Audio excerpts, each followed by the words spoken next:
उदगीर येथील शामार्य कन्या विद्यालयाच्या प्रभारी मुख्याध्यापिका श्रीमती तृप्ती ज्ञाते पंडित या शालेय पोषण आहार चोरी प्रकरणात दोषी आढळून आल्या आहेत.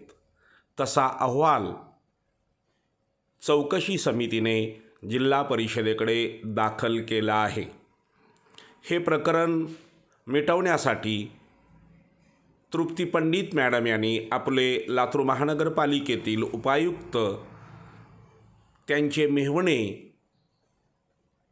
त्यांना जिल्हा परिषदेमध्ये पाठवले गेले, मात्र शशीमोहन नंदा रंगेहात पकडले गेले. महानगरपालिकेच्या गाडीत येऊन जिल्हा परिषदेच्या अधिकाऱ्याबरोबर हे प्रकरण मिटवण्यासाठी त्यांचे प्रयत्न चालू होते, परंतु त्यांचा हा डाव फसला आणि अखेर जिल्हा प्रशासनाने चौकशी समिती नेमून अहवाल मागून घेतला. त्या अहवालात प्रभारी मुख्याध्यापिका तृप्ती पंडित दोषी आढळून आलेल्या आहेत. लोकाधिकार न्यूज.